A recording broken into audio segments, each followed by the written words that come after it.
नमस्कार साथियों।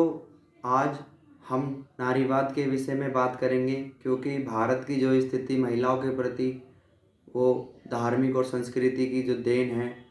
भारत की महिलाओं की स्थिति क्या है और भारत में नारीवाद को क्यों बढ़ावा देना चाहिए, आज हम इस पर चर्चा करेंगे। नारीवाद क्यों जरूरी है, भारत के हर युवा वर्ग तथा हर व्यक्ति को ये मानना जरूरी है कि भारत में नारीवाद को बढ़ावा और नारीवाद का समर्थन करना चाहिए, क्योंकि भारत में जो महिलाओं की स्थिति है वह काफ़ी दयनीय है और उस पर हमें विचार करना होगा। क्योंकि भारत में जो संस्कृति और धर्म की जो देन चली आ रही है उसके आधार पर भारत की महिलाओं को ट्रीट किया जाता है और उनको उसके अधिकारों को खंडित किया जाता है। आज हम इस पर चर्चा। नारीवादी अवधारणा का आरंभ इस विश्वास के साथ होता है कि स्त्रियां पुरुषों की तुलना में अलाभ और हीनता की स्थिति में है। नारीवादी विचारधारा मुख्य रूप से स्त्री पुरुष भेदभाव से जुड़ी है तथा ये स्त्रियों की भूमिका और अधिकारों से संबंधित है। यह अवधारणा स्त्रियों की पराधीनता और उनके प्रति होने वाले अन्याय पर ध्यान केंद्रित करते हुए इनके प्रतिकारों के उपाय पर विचार करती है। नारीवाद की जो स्त्री और पुरुष भेदभाव की जो पड़ताल के मुख्य रूप से सेक्स और जेंडर को आधार बनाता है। नारीवादियों को मानना है कि सेक्स एक जैव वैज्ञानिक तथ्य है तथा जेंडर एक समाज वैज्ञानिक तथ्य है। नारीवादियों का यह भी मानना है कि प्रकृति ने स्त्री और पुरुष की ज्यादा शारीरिक बनावट में जो अंतर स्थापित किया है उसी को सामाजिक स्थिति का आधार बना लिया गया है, जो कि बिल्कुल भी तर्कसंगत नहीं है। प्राचीन काल से ही स्त्रियों को सामाजिक जीवन में उपयुक्त मान्यता दी गई है और उन्हें हीन स्थिति में रखा गया है। नारीवादी विचारक जैविक निर्धारणवाद बायोलॉजिकल डिटरमिनेशन के विचार को खारिज करते हुए बताते हैं कि पुरुष और स्त्री की भिन्न छवि उनके जीवन वैज्ञानिक अंतर पर आधारित नहीं है, बल्कि ये हमारी संस्कृति और धर्म की देन है। यह अधीनता सामाजिक और सांस्कृतिक मूल्यों, विचारधाराओं और संस्थाओं की उपज है जो महिलाओं की भौतिक और विचारात्मक अधीनता यानी जेंडर के प्रभुत्व को सुनिश्चित करती है। यह मान्यताएं सामाजिक जीवन में स्त्री के संपूर्ण जीवन पर पुरुष का नियंत्रण को बढ़ावा देती है, जिससे पितृसत्ता स्थापित होती है और यह पितृसत्तात्मक व्यवस्था ही स्त्री के शोषण का कारण है। इस प्रकार से नारीवादियों का मानना है कि स्त्रियों की हीन स्थिति का कारण कृत्रिम है और समाज द्वारा निर्मित है, जिसे चुनौतियां दी जानी चाहिए। नारीवादी सिद्धांत का लक्ष्य लैंगिक असमानता को समझना और लैंगिक राजनीति, शक्ति संबंधों और लैंगिकता पर ध्यान केंद्रित करना है, क्योंकि इन सामाजिक और राजनीतिक संबंधों की आलोचना करते हुए नारीवादी सिद्धांत का ज्यादातर हिस्सा महिलाओं के अधिकार और उनके हितों को बढ़ावा देने पर केंद्रित है। समूह परंपरागत रूप से नारीवाद को अक्सर तीन मुख्य परंपराओं में विभाजित किया जाता है, जिसे कभी कभी नारीवाद विचारधाराओं के बिग थ्री स्कूलों के रूप में जाना जाता है। उदारवादी मुख्यधारा नारीवाद, कट्टरपंथी नारीवाद और समाजवादी या मार्क्सवादी नारीवाद। उदारवादी नारीवाद और उग्रवादी नारीवाद।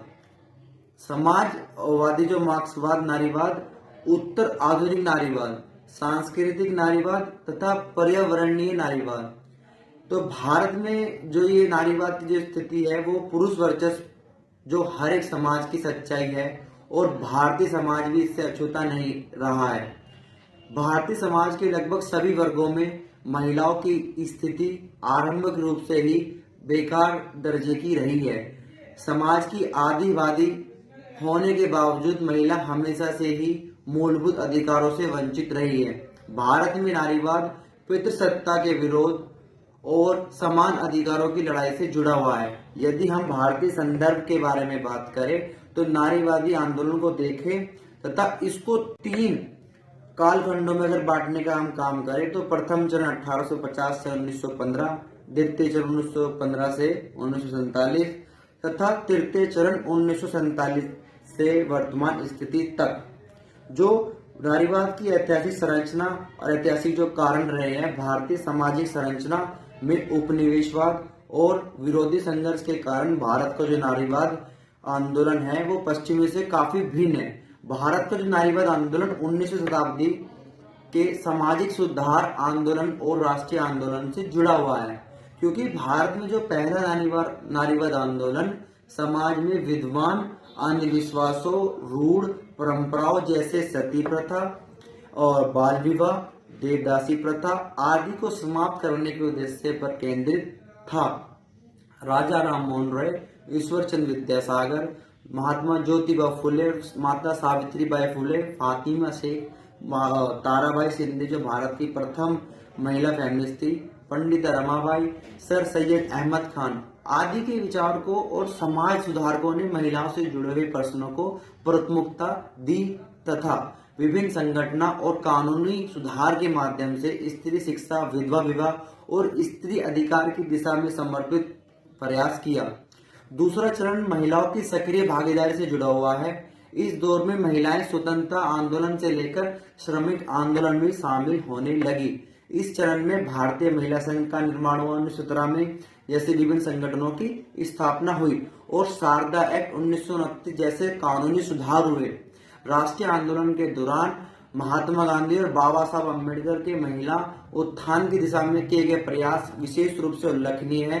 जहां महात्मा गांधी ने सती प्रथा, बाल विवाह, पर्दा प्रथा, दहेज प्रथा व छुआछूत और विधवा के शोषण को मुखर विरोध किया, वहीं बाबा डॉक्टर भीमराव अम्बेडकर ने कानूनी सुधार, प्रसूति अवकाश, मताधिकार व संवैधानिक प्रावधानों, समानता का अधिकार और लैंगिक विभेद का अंत के माध्यम से महिलाओं के सशक्तिकरण की दिशा में व्यवहारिक प्रयास किया। इस दौर में प्रमुख नारीवादियों में कुछ महिलाएं हैं, कमला वसीम, सरला देवी, दुर्गाबाई देशमुख थी भूमिका उल्लेखनीय रही है। भारत में नारीवाद आंदोलन का तीसरा चरण आजादी के बाद सार्वजनिक और निजी जीवन में समानता से जुड़ा हुआ है। यह प्रमुख रूप से सामाजिक, आर्थिक, राजनीतिक समानता तक, शिक्षा तक, सबसे पहला शिक्षा तक बहुत, संपत्ति में अधिकार तथा लैंगिक विभेद के अंत से जुड़ा हुआ है। यदि हम वर्तमान में भारतीय नारीवादी विचारकों के आंदोलन की बात करें तो मेघना पंत, वृंदा करान, मेघा पाटकर और कमला वसीम जैसी महिलाएं थी। मैं कमला वसीम का पहले नाम लिया, उसके लिए सॉरी। ये वर्तमान की फेमिनिज्म को बढ़ावा दिया उन्होंने। और नारीवाद में प्रमुख चुनौतियां इस प्रकार है, क्योंकि नारीवादियों के समक्ष अलग अलग प्रकार की चुनौतियां वैसे आती रहती है, क्योंकि प्रत्येक समाज की संस्कृतियां अलग है, इसलिए महिलाओं की प्राधीनता और शोषण के कारण तथा संरचनाएं भी अलग अलग है। नारीवादी आंदोलन के सबसे प्रमुख व्यवहारिक चुनौती स्त्रियों के प्रति बनाई गई सबसे पहले रूढ़ अवधारणाएं और पूर्वाग्रह है, प्रीजुडिस। सार्वजनिक जीवन में स्त्रियों के विरुद्ध की मानसिकता का निर्माण, स्त्री के विरुद्ध की मानसिकता का निर्माण हजार वर्षों का परिणाम है। असंख्य सुधारों के बावजूद भी लैंगिक भेदभाव सार्वजनिक जीवन की एक हकीकत है। नारीवाद आंदोलन की एक प्रमुख चुनौती समाज में विद्यमान असमानता और स्त्रियों के शोषण की समाप्ति के विचार को लेकर नारीवादी आंदोलन से जुड़े विचारकों के मध्य असहमति भी है, क्योंकि नारीवाद का प्रमुख उद्देश्य पितृसत्तात्मक समाज को खत्म करना है, लेकिन नारीवाद के अंतर्गत इसके तरीके पर सहमति नहीं है, जिस वजह से नारीवाद आंदोलन जो है वो धीमा पड़ रहा है। इसमें पॉसिबिलिटी भी थोड़ा हम इस तरीके से देख सकते हैं, क्योंकि जो नारीवाद से जुड़े हुए विचारक हैं उनका मानना यह है कि आज के वैज्ञानिक चिंतन युग में शिक्षा के विस्तार के साथ यह भी स्पष्ट हो चुका है कि स्त्री पुरुष की मानसिक और शारीरिक क्षमताओं तथा उत्तरदायित्व से जुड़ी योग्यताओं में कोई अंतर नहीं है। जहां भी स्त्रियों को अवसर मिला है वे अपने आप को साबित कर चुकी हैं। शारीरिक क्षमताओं से जुड़े क्षेत्रों में भी स्त्रियां पुरुषों से पीछे नहीं है। हर फील्ड में, सेना तथा खेलकूद के क्षेत्रों में स्त्रियां ने नए नए कीर्तिमान स्थापित किए हैं। इसलिए स्त्री को सिर्फ असक्त या अबला के रूप में देखना तर्कसंगत बिल्कुल नहीं हो सकता है, क्योंकि स्त्रियों की जो हीन स्थिति सामाजिक व्यवस्था की उपज है, न कि प्राकृतिक व्यवस्था की देन। नारीवाद आंदोलन का सभी प्रकार के समाजों पर कमाबेश प्रभाव पड़ा है। नारीवादी आंदोलन के कारण स्त्रियों की दशा में काफी सुधार हुआ और कई दूरगामी परिणामों से भी प्राप्त हुए। वोट देने का अधिकार, शिक्षा का अधिकार, निजता का अधिकार, विवाह एवं तलाक के कानून में परिवर्तन, दहेज एवं बाल विवाह पर प्रतिबंध जैसे विभिन्न कानूनों एवं अपने अधिकारों के प्रति जागरूकता से महिलाओं की दशा में क्रांतिकारी परिवर्तन आया है। आज भी शासन व्यवस्थाएं, सरकारी गैर सरकारी संगठन तथा संगठनों द्वारा महिला सशक्तिकरण के प्रयास क्रमिक रूप से जारी है, जिसके परिणाम हासिल हुए हैं कि आगे ढेरों संभावनाएं भी हैं। आज नारीवाद विचारकों का उद्देश्य स्त्रियों को पुरुष के समान बनाना नहीं, बल्कि प्राकृतिक अंतर को स्वीकार करते हुए उनकी सामर्थ्यों को संपूर्ण उपभोग करने तथा समाज के द्वारा स्थापित कृत्रिम असमानताओं को दूर करने का प्रयास करना है, क्योंकि स्त्री पुरुष समानता स्थापित करके ही किसी भी समाज को संपूर्ण विकास संभव है।